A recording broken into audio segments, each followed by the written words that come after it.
Ako po yung kumpare ni Brother Rene. The same time, kasi inaanak ko si Hana ng gusto niya. At sa kasalan yung panganay naman. At the same time, ako rin po yung katawang niya sa ministeryo, pinagkaloob ng Panginoon. Kami ay magkasama pa ng lilingkod sa Panginoon. Siya po yung ganda po partnership namin. Siya po yung director ng music. Ako naman po yung chairman ng music. Siya po yung gitarista. Ako po yung song leader. Ganun po. Nagpapasalamat po sa Lord dahil inalaw niya. Sa tuloy po kasi talaga kami ako nakatira. Alam ko, somewhere na Manila rin siya. Pero dito kami pinagtagpo sa Cavite. Saka ilan sa inyo na nakasama rin na purihin ng Panginoon. At ngayon, nandito po tayo ngayong gabi para alalahanin din ang panahon na nilagi nakasama natin si Brother Rene, and at the same time, bigyan pa rin ng parangal. It's the right time to give glory to God. Amen po ba? Amen. Ganun po. So, ngayon po, may tatanong ko lang po sa inyo. Gaano ba kahalaga ang buhay? Halaga po ba? Kasi minsan, nakita ko po doon sa, madalas ito sa mga road rage, sa mga sasakyan, mga nagdadrive dito. Lagi maraming may mga away dito. Minsan, lalagpasan lang ng na-overtaken lang ng nagagalit na yung na-overtaken at hinintay doon sa sa intersection at doon nagkabari doon, nagkabari. Ano po ba kahalaga ang buhay? Isa naman, sa school na pinupuntahan ko, meron isang bata na napakaganda, estudyante, senior high, pinausap ko, ang dami niyang las-las dito na sugat-sugat. Napano yan, sabi ko. Nagtaka ako ng pamatay sa bakit? Sabi niya, maraming problema kayo. At sa biyaya ng Diyos na comfort po namin. Ganun din po yung isang estudyante. And even the teacher. Talagang suicidal. Gusto nila. Pero salamat sa Diyos at nakakausap sila na na-encourage din po sila to pursue life. Meron naman, kaklase ko nung high school, yung anak niya, uminom ng chloriatic acid. Talagang gusto pakamatay, parang bang gano'n. Kaso, hindi naman tayo tatakda ng buhay natin kung kailan nabuhay. Problema, gas yung lalamunan, tapos yung bituka, so peso na chloriatic acid. Kaya mas natin naging masama. Nalatanong ko lang po, how important our life is. Napaka-importante nga po ang buhay natin. At the same time, meron po lagi nasa isip ko, you will only know the value of a person kapag wala ng puso. Alam niyo po, o hindi naman po person, kahit na po yung something na mahalaga sa inyo pagka wala na sa inyo, hinahanap ko. Si Brother Rene, doon po, nagkasama kami niyan sa ministry, talaga fully ang support niya sa ministry. Kaya lang, because of sudden decision, nagkaroon po siya ng decision na mag-resign sa trabaho at the same time mag-abroad. Kaya lang, sometimes sa buhay natin, pagka nag-decision po tayo, sariling decision po natin at hindi natin kinonsulta sa Diyos. Because our God said in Proverbs chapter 3 verse 5 to 6, trust in the Lord with all your heart and lean not on your own understanding. In all your ways acknowledge Him and He will make your paths straight. Hindi ka mapapala kung unahin natin ka ng Diyos. But balikan po natin how important our life is. Alam niyo po ba, may panahon ng pagsilang sa atin. May panahon din na itinagda ang Lord na farewell to you, my friend. May itinakda sa atin na pagsilang at itinakda ng mga tayo. Ngayon, ito po si Brother. Alam niyo po, bawat isa sa atin, meron ng barko kung kailan tayo. Tingnan niyo yung sa katabi. Sabi niyo na sa isip mo. Ganun po talaga. Nothing can escape sa kamatayan. And allow me to read, pagkatapos ba ng kamatayan, ganun na. Meron pa po matay. Meron pa po yun lang po yung panimula ng mahabang paglalakbay ng buhay. Meron po, after life, ito po yung sinabi sa Bible, sa Hebrew chapter 9 verse 27, sabi ko sa Tagalog, sapagkat itinakda sa tao na minsan ng mabuhay at pagkatapos ay kamatayan. May I invite na tayo lahat ay yung buo. Patuloy po tayo sa diwa ng pananalangin sa presensya ng Panginoon. Tayo po yung manalangin. Panginoon Diyos, kami nagpapasalamat sa iyo. Sa gabi ito, na sana ikaw ay aming pong aanalangin sa burol, maging sa burol po ng aming pinamamahal si Brother Eden. Nais po namin, ikaw pa rin ang itampo, parangalan pa, Panginoon. At nakilala pa, ipaalam mo po sa amin, gaano po ba kahalaga ang buhay na ipinagkaloob mo po sa amin. Samahan mo ba kami ng Santong Espiritu sa pag-aaral namin ito? Ipaalam sa amin ang nais mo, Panginoon, na ang nais namin malaman, Lord. Sa gayon, ikaw ay ang sama-sama pa rin po mapaparangalan. Idinadalangin din po namin, O Diyos, sa mga oras na to, kami po ay hindi aalis sa lugar na to na hindi namin patanggap, na hindi namin daladala yung katiyakan ng direksyon ng ating buhay tungo sa buhay na wala. Samahan po kami, Panginoon, at ikaw po lamang ang ating pinaparangalan at pinapupurihan. Sa pangalan po ni Jesus, ito po ang aming nagkakaisa po na lang. Tayo po lahat ay magsabi ng malakas na Amen. Sabi po natin kanina, you will only know the value of a person kapag siya ay wala. Yung pagka hindi mo na siya kasama. Sa totoo lamang po, kahit po yung bagay, meron nga po kami pamangailan, yung aso po namin. Ang tawag ko, FTJ. Bakit FTJ? Pag tinawag ko, no, namatay po siya. Bakit po? Alam niyo po, mapalag po tayo mga tao. Dahil tayo lamang ang pinagpukulan ng Diyos ng panahon, lakas, at pagkakataon ng kanyang likay. Kasi tingnan niyo pinagpukulan tayo ng panahon, lakas, at pagkakataon ng Panginoon nung nilikha niya tayo. Kasi nung nilikha niya ang langit, nung nilikha niya ang liwanag, sabi niya, sa salita lang. Pagkaroon ng liwanag. Siyempre, salita lang. Kapag paliwanag. Nagkaroon ng araw, nagkaroon ng bigbi, nagkaroon ng buwan para maging panglaw natin sa araw at sa gabi. Nung sinabi niya magkaroon ng kalawakan, nagkaroon.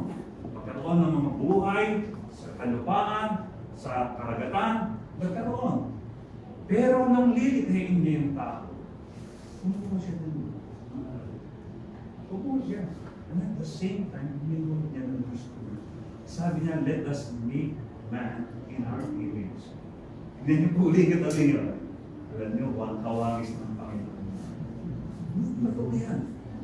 Tayo lang sa mga nilikha ng Diyos, na nilikha niya, nakawagis niya. Na kung saan, kung even our emotion, kung ano nararamdaman natin, alam niyo kung panahon natin, itong oras ito. Ang panahon natin, itong pipigil. Nung namatay nga po si Lazarus, na pinunta ni Jesus Christ, ano po ginawa ni Jesus Christ? Tumangis. Ito po yung pinakamahabang, pinakamaikling verse na itala sa Biblia.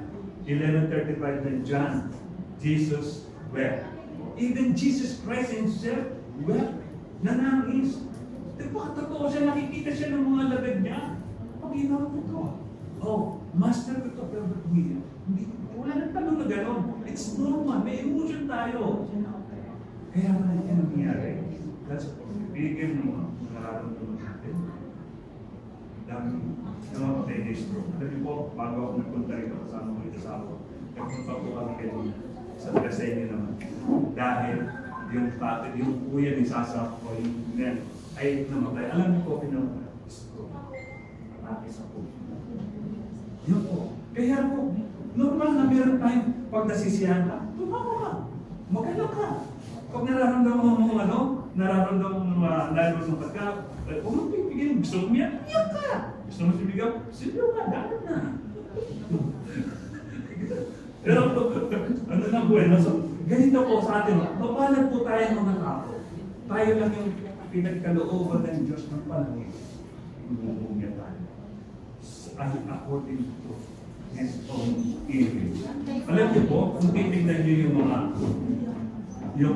kahit na yung tao, pag tinignan nyo, ang ganda ng ang ganda ng pagkaka-art na. Because our God is truly an artistic. Wala talagang, walang makakapantay sa pagiging artistic ng Diyos. Kung titignan nyo nga lang yung langgam, kala nyo paglanggam, ganyan. Iba't ibang lahi, may antik, may mas malaki pa sa antik, may maliit na maliit, pero kasi may mas maliit pa sa 0.1 na tuldok. Ganon, So, ibig sabihin, ganon ka-artistic ang Lord. Pero ito naman, kandito, pero napakaliit lang ng Lord, pero kaya bumuhat ng ibis. Kaya bumuhat ng lizard, o ng pagiging. Ganon ka artistic ang Panginoon. Napakapalag po natin na dahil, sabi natin kanina, how important our life is. Napaka-importante ito ng buhay natin. Napakahalaga ng buhay natin. Kasi, gamitin po natin ating buhay para sa tunay na kapakinabangan na makapagbibigay kaluwalhatian sa Diyos. Dahil nilikha tayo ng Diyos para sa Kanya. Ngayon, sabi po natin kanina, how important our life is. Napaka-important. Alam niyo po, sa Psalms chapter 139 verse 4, ipinapahayag dito kung gaano tayo nilikha ng Diyos. Sabi niya, I praise you because I am fearfully and wonderfully made by God. But I am fearfully and wonderfully made by God. Ibig sabihin sa Tagalog, kung pag-iingat tayo, nilino, in-create, nilikha ng Diyos. Yun po, isang bagay na palamang natin, kahalagahan natin sa buhay. Pangalawa po, sabi rin dito, sa Ephesians chapter 1 verse 4, He chose us before the foundation of the world. Pinili niya tayo. Alam niyo po, sa Bible talaga, kung babasahin po natin talaga, walang sinabing piniling iba. Hindi niya pinili yung angels. Hindi niya pinili yung mga creation sa kanya, yung mga lumilipad, yung mga ibon, yung mga hayop. Tayo lang, among the creation of God, tayo lang po ang nilikha na talagang pinili ng Diyos. Itinapili ng Diyos. Ano ang gaano pa tayo naging super mahalaga sa Diyos.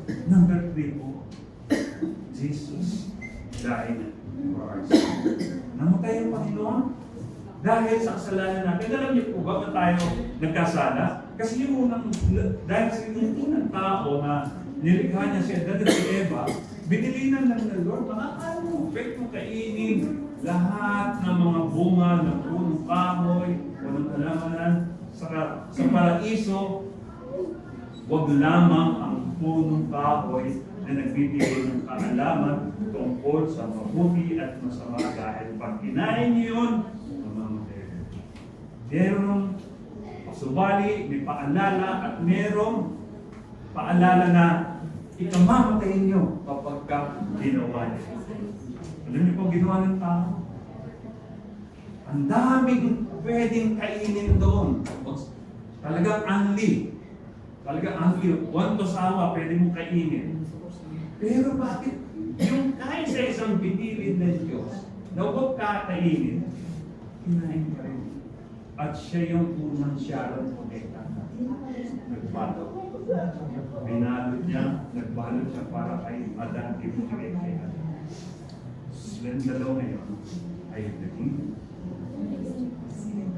hindi masunurin sa kalooban ng Diyos. They disobey the Lord. Alam niyo po, bawat pagsuway sa kalooban ng Diyos, merong sanction. Merong katumbas na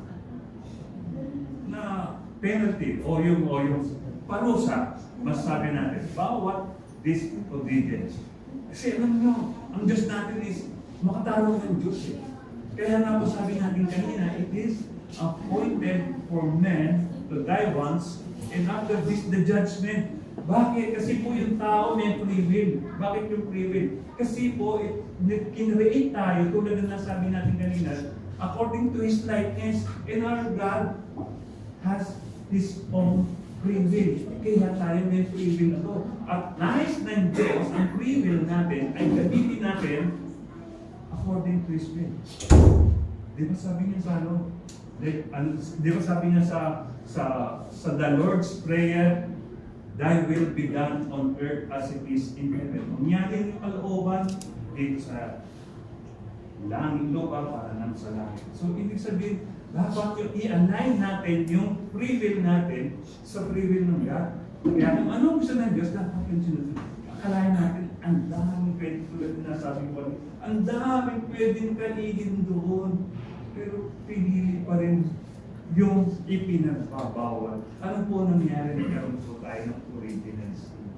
At ang kasalanan gives sins gives birth to sin. Kaya nga po nung nagkasala ang tao, pumasok na po. Kaya ang tao ay sumuway sa kalooban ng Diyos, pumasok ang kasalanan. At ang kasalanan ay nagbunga ng kamatayan. Sabi ko sa Romans chapter 3 verse 23, for all have sinned and fall short of the glory of God. Lahat daw tayo ay nagkasala. At walang umabot sa kaluwalhatian ng Diyos. And chapter 6 verse 23 na Romans says, for the wages of sin is death, but the gift of God is eternal life. Meron pa rin choices, di ba? So, ang bunga raw ng kasalanan, kamatayan. Kaya po lahat tayo mamatay. Ito ang destiny po natin. Pagdating ng araw, tayo po ay mamatay. Ito po sabi natin kanina, gano'n tayo pa-importante kasi we are fearfully and wonderfully made. And God chose us for number 2. And number 3 is Jesus died for our sins. Sabi po sa Romans chapter 5 verse 8, but God demonstrates His own love for us in this, while we were yet sinners, Christ died for us. Bakit ba kinakailangan kung ano kay Jesus? Tignan niyo po tignan niyo po, sa kalangitan ang Panginoon. So sabi, before Abraham was, I am. Ibig sabihin, hindi pa nililikha yung mankind. Nandiyan na ang Panginoon. So kaya na sinabi, at isa pang verse supporting na nandiyan ang Panginoon Jesus before na nandiyan na the creation. Sabi niya, let us make man in our image. So may kasama siya. Sabi niya, let us make. So, ibig sabihin may kasama siya. Sino kasama niya? Angel? Hindi po. Sabi po sa Bible, sa Hebrew, nung likhain niya ang mundo, hindi anghel ang kasama. Sino kasama niya? The Son of God exists kahit wala po po. Before Abraham was, I am. Ngayon po, sabi niya, but tignan niyo po, ang Panginoong Jesus, pinaglilingkuran doon sa kalangitan ng mga angels, pinagpuri, pinagpakila. Ang sarap niyo po kung titignan niyo po. Pero bakit bumaba pa siya sa lupa? Bumaba pa siya sa lupa. At pagbaba niya sa lupa, hindi po niya tinaglay ang majesty, yung pagkapanginoon niya. Hinubad niya ang pagkapanginoon niya, hinubad niya ang pagkadiyos niya. according to Philippians chapter 2. Hinubad niya ang kanyang pagka-Diyos. Bakit kailangan humubad? Kasi ang tao, mula nung nagkasala, hindi na nakalapit sa Diyos. Ang sino mong nagpipilit lumapit sa Diyos, nakakalapit. Kung ang Panginoong Hesus ay bababa rito sa lupa, taglay ang pagka-Diyos talaga, and His Majesty, wipe out tayo lahat. Because all of us have sinned. Kaya po ang ginawa niya, hinabad niya, ang kanyang pagka-Diyos, at kanyang ang katawan tao, sabi sa Bible, in the beginning was the Word, sa chapter 1 verse 1 ng Book of John, sabi niya, in the beginning was the Word, and the Word was with God, and the Word was God. In the next verse, sabi niya, and the Word was made flesh. Nagkatawang tao siya. Po, nakakaroon siya ng communication sa Father God because He is God. 100% God. Nagkakaroon siya ng communication sa tao because nagkatawang tao siya. Di ba? Kaya kung tawag sa kanya, mediator, tagapamagitan. Kaya mapalag po tayo dahil sa pamamagitan po natin, inihanda, inialay ng Panginoong Hesus sa kanyang buhay, mabayaran lang ang mga kasalanan natin dalawa. Kasi hindi natin kayang bayaran ang kasalanan natin. Sa taong natatalita. Bakit? Uhukuman pa ang tao. Bakit kinakailangan pang i-judge ang tao? Kasi alam niyo po, tulad ng nasabi natin kanina, this kind of prayer, kung paano ka namuhay sa lupa, paano mo ginamit ang buhay na binigay na sa iyo ng Diyos? Pero sabi sa kanta, yan sa Diyos, ay natin buhay, yan natin sa Diyos. Kaya kung itong buhay natin ito, paano mo ginawa, paano mo ginamit dito sa lupa? Kung ginawa mo ang kalooban ng Diyos. Praise the Lord. Doon ka sa kanyang paalan. So kapag sinusumay mo patuloy ang kalooban ng Diyos, meron pa rin talaga. And that is the eternal condemnation sa hell po. Alam niyo po kasi dito sa sinabi rin sa chapter 7 verse 13 to 14 ng Book of Matthew. Enter through the narrow gate, for wide is the gate and broad is the road that leads to destruction, and many enter through it, but small is the gate and narrow the road that leads to life and only viewpoint. Dalawang klaseng daan po ang sinasabi po ito. Malawak na daan, kalsada na talagang pwede kang maglaro-laro kung gano'n gusto mo, pwede kang gawin, pwede kang magbalbal kung gusto mo, ano gawin mo, malawak ang kalsada. Pero yung dulo, kamatay. At meron ng isang daan. At sabi po sa malawak na daan, ang daming dumadaan. Malawak. At ang isang daan naman ay makitid. Na talagang halos matinik. Talagang yung daan na ito halos lubak-lubak. Halos masusugatan ka. Pahihirapan ka pa ng pagsubok. Subalit pag narating mo ang yun ang tuyo. Buhay na wala. Yung kaligtasan. Di po ba? Saan niyo po gusto mo ba? Sa malawak na daan, subalit ang tuloy na pahamakan, o sa daan makikot na nakakasakit, nakakasugat, nakakapahirap sa'yo, pero ang dulo, kaligtasan. Yung po yung sinasabing willing na kinakailangan natin gamitin kung paano po natin ginamit ang free will po natin ito. Yung po ang pupusiyan sa atin. Yung po yung pupukuman sa atin. Sabi ko sa Proverbs chapter 14 verse 12, there is a way that seems right for a man, but the ends thereof is the way of death. Alam natin, maganda po. Sorry po, pero gusto ko illustration si Brother René. Ang ganda po ng trabaho niya sa PLDT. Talagang malaki po yung sweldoan nila na minsan nyo parang nagkakaroon kami pag-uusap. Ang layo ng sweldo ko sa sweldo niya. But the thing is, ang laki ng sweldo niya. Pero, may nag-offer sa kanya. Siguro, alam niyo naman ito, sa tao nag-offer sa kanya na abroad para mas malaking kitaan. Malaki sweldohan. Alam niyo po ginawa niya, nag-resign siya. Yung pinag-resignan niya, yun ang ginamit niyang pang-placement with the same time. Parang money para makapag-tawag. Pero, ganito po nang-google po siya.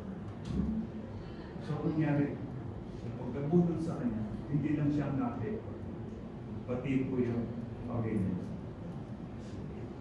Nakita ko siya yun. Tatay, nanay, panganay na anak.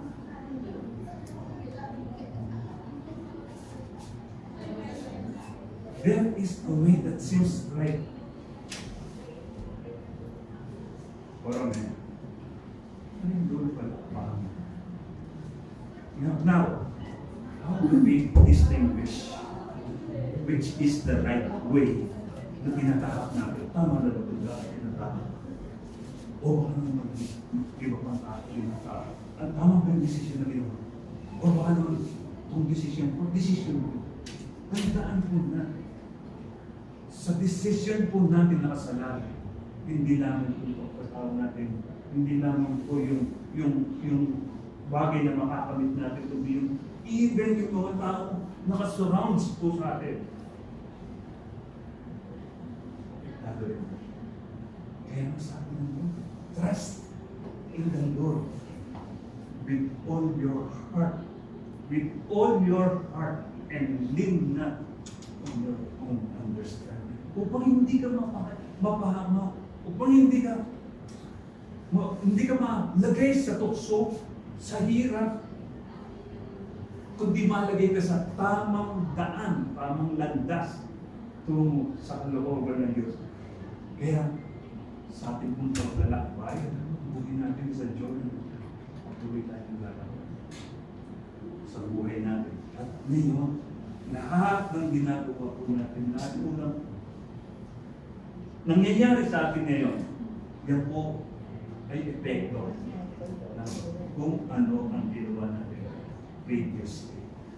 Kaya po dito, no, ang pangako po ng aklat ni Daniel sa Old Testament, sabi po sa chapter 12, verse, muling mabubuhay ang maraming mga namatay. Sa lahat ng panig ng daigdig, ang iba'y sa buhay na walang hanggan, at ang iba na may sa kaparusahan walang hanggan. Dalawa po ang option. Dalawa po ang option. Buhay na walang hanggan, buhay na walang hanggan papahamon. Ano po ba ang pipiliin? Alam niyo po, sabi po rito, no? Sa Mateo, Kabanata 25, Talata 46, itataboy ang mga ito sa kaparusahang walang hanggan, ngunit ang mga matuwid ay pupunta sa buhay na walang hanggan. Paano po natin ma-achieve ang buhay na walang hanggan? Hindi ako na born again ng mga religion na ito para sabihin sila ay ligtas. Dito pa lang po sa loob. Kung babasahin lang po natin yung Bible, pinapakilala na po sa atin, pwede na po natin malaman yung assurance natin sa kaligtasan. Tulad na nasabi natin kanina, while we were yet sinners, Christ died for us. Bakit pa namatay si Jesus? Para lang ba magbunyi ang mga demonyo? Magbunyi yung mga pariseo na talagang gustong siya ay iparusa ko? Hindi po. There is a great purpose behind the cross. Bakit siya naparusa? And that is to have our own salvation. Magkaroon tayo ng kaligtasan sa buhay na walang hanggan. Katiyakan. Alam niyo, dito sa insurance, dito pa lang eh. Yung mga insurance, mayroon ba tayo na insurance dito? Iniihanda natin, alam natin kasi mamamatay tayo eh. Yung iba, nagtumuha ng insurance, ganyan. Tapos pwede. Alam niyo po ba, nakabili kami ng 4 kami na ginamit ng Lord na magkaroon ng na magtanim ng church, this is the blessed team. 4 po kami. Nagkaisa po kami, 4. Meron po kaming himlayan na. Buhay pa po kami, meron na kaming himlayan doon sa sana ba yun? 4. Meron na kaming titulo para kaya 2 na hinandol. Si Pastor Ross, tsaka pangalawa na siya. So 2 na lang kami hinihintay doon. 2 na lang kami hinihintay doon. Pero sa totoo lamang po, no? Nakakanda po talaga kami sa atin yung buhay na yung panahon ng kapanganakan at panahon ng kamatayan. Ang sinasabi ko po sa atin dito, sa atin, pwede po natin makamit yung assurance of our salvation ng Panginoon. Kasi, totoo lamang po, itong katawan natin ito, may pakiramdam po yan. Ito, may square yan. Wala nang kaluluwa niya. Kahit sampal-sampalin mo yan, hindi nyo na mararamdaman. Kasi wala nang kaluluwa. Ang tunay na may pakiramdam sa atin, yung kaluluwa. Yung kaluluwa na yun, daman-daman niya yung init. Even yung tagat ng mga ukod, daman-daman niya. Pero, sa panahon yun, hahanapin ng tao ang kamatayan, hindi na sila matatagot. Dahil walang hanggang kaparusahan ang tataglayin ng mga taong suwayin yung mga hindi sumusunod sa kalooban ng Diyos. Kaya na po dito sa balikan po natin, how can we, paano po natin makakamit ang assurance of our salvation? Sabi po ni Jesus Christ, sabi ko sa Bible, chapter 3, verse 16 ng John, for God so loved the world that He gave His only begotten Son, that whoever believes in Him will not perish, but have everlasting life.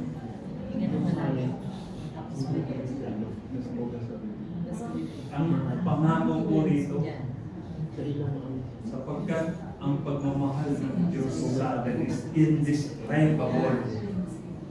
Hindi mo kaya i-describe ang pagmamahal. Hindi mo kaya i-contain sa isang lalagyan ang pagmamahal ng Diyos. Indescribable. Kaya, sa sobrang pagmamahal na binigay niya yung anak. Alam ko po, ang ilan sa atin dito may mga anak. Meron po ba rito may mga anak? Papayag po ba kayo na anak nyo ibibigay niyo sa tao para patayin? Ang Panginoon, ang Diyos nating Ama sa langit, nagpupuyo sa damdamin ng siyempre anak niya, pinako sa krus, dinudusta, pinapahirapan, unti-unting pinapatay sa pagkakapako sa krus. Ano kaya yung feeling na nakapako sa krus? May koronang pinig ka ba? Kaya hindi ng Lord yun, pero yung pagkahamak ng mga tao, mananampalataya. Kung talagang ikaw ang anak ng Diyos, makita mo lang bumaba ka dyan, maniniwala ako sa iyo. Ngayon din ay hiniislat ng Ama sa langit yun, kung paano niya pinahirapan ng tao anak niya. Hiniislat yun. For what? Dahil mayroong purpose na muli tayong ibalik sa kalapitan natin sa Panginoon. Dahil pinag-ibalik tayo ng kasalanan. Sabi po sa 1 John chapter 1 verse 9, if we confess our sins, God is faithful and just to forgive us. Amen. Amen. Ganun po, kabait ang Panginoon. Papahayag lamang ng ating mga lalim ng ating kasalanan. Matitiyak natin ang Diyos ay tapat at ganap upang tayo ay kanyang patawarin. Anong dapat gawin upang makamit ang buhay na walang hanggan? Sino mang sumampalataya kay Jesus ay hindi mapapahamak kung hindi magkaroon ng buhay na walang hanggan. Alam niyo po, hindi naman po kinakailangan magpaka-religiyoso ka. Maging panati ko kang maigi, maging faithful ka sa mga panatang. Hindi po inaagad ng Lord na maging ganito ka. Ang hinihingi, alam niyo po, ganyan po hinihingi ng Lord. Alam niyo po, ang pagkakapako sa krus ng Panginoon, nasa tatlo sila eh. Ang Panginoon nasa gitna. Meron sa kanan niya, meron sa kaliwa niya. Yung nasa kaliwa niya sabi, di ba ikaw yung Panginoon? Di ba ikaw anak ng Diyos? Bumaba tayo dito, pati ako iligtas mo na rin. Patunayan mo na ikaw nga yung anak ng Diyos. Sabi nung nasa kanan, tumigil ka. Natural lang sa atin na mapako sa krus dahil sa kasalanan ginawa natin. Sabi nung nasa kanan. Pero itong taong ito walang kasalanan. Pero pinako sa krus. Sabi niya, Panginoon, alalahanin mo ako sa iyong pare. Binigyan siya ng Panginoon. Ngayon din, magsasama kita sa paradiso. Diba? Religious po ba? Magnanakaw nga po yun eh. Pero kinilala si Jesus Christ. Nagkaroon ng katiyakan ng buhay ko. Ano po key? Kung sino mang sumumpalataya kay Jesus, hindi mo papahama, kundi magkakaroon ng buhay na walang hanggan. Gusto niyo po walang buhay na walang hanggan? Gusto niyo po yung sa kakahiyan ng Diyos? Amen. Gusto niyo po kayo? Hindi ba nyo? Naalala ko na siya, Pastor. Ngayon po, kung yun po ang gusto ninyo, ito na po ang susi. Sampalatayanan niyo po ang Panginoong Yesus bilang inyong Panginoon at tagapagligtas. Sumasampalataya po kayo sa Panginoong Yesus bilang inyong Panginoon at tagapagligtas. Sige po, ngayon po tayo po ay tumayo. Halito po ba kayong kasama po sa panalangin? Sabi po rito sa final word po natin that God designed us for eternity. Tayo po ay nilikha ng Diyos for eternity. Ang buhay natin sa pangwalang hanggang buhay. And this is the testimony God has given to us. Eternal life, and this life is in the Son. Whom the Son sets free is free indeed. Ang sumampalataya sa anak ay may buhay na walang hanggan, ngunit ang hindi sumusunod sa anak ay hindi magkakaroon ng buhay. Sa halip, mananatili sa kanya ang buot ng Diyos. Sapagkat ito ang kalooban ng aking Ama, ang lahat ng makakita sa anak at sumasampalataya sa kanya ay magkakaroon ng buhay na walang hanggan at sila ay muli kong bubuhay sa huling araw. Ito po ang importante sa buhay. Tayo po lahat ay manalangin. Panginoong Diyos, kami nagpapasalamat sa inyo sa gabi ito. Sa purol po ni Kuya Lenny, nahayag pa rin ang iyong kadakilan. Ang iyong pagkapanginoon sa amin, Lord. Salamat po sa pagsama ng iyong Santong Espiritu sa aming mga pag-uusap nito, Lord. Nawa po ang salita mo ay maitanim sa aming mga isipan at may ukit sa aming po mga puso upang ang mga ito, ang katiyakan ng pagliligtas mo sa amin, Panginoon Yesus, ay patuloy po namin mapangkuwakan. Maraming pong salamat o Diyos. Ikaw lamang po ang pinupuri namin, dinadalila at sinasamba sa matamis at makapangyarihan pangalan po ni Jesus. Tayo po lahat ay magsabi na Amen. At kung muna tayo sa daling makatupo at patuloy po tayo sa gawain. Alam niyo po bilang pagpaparangal kay Kuya Ren. Alam po natin,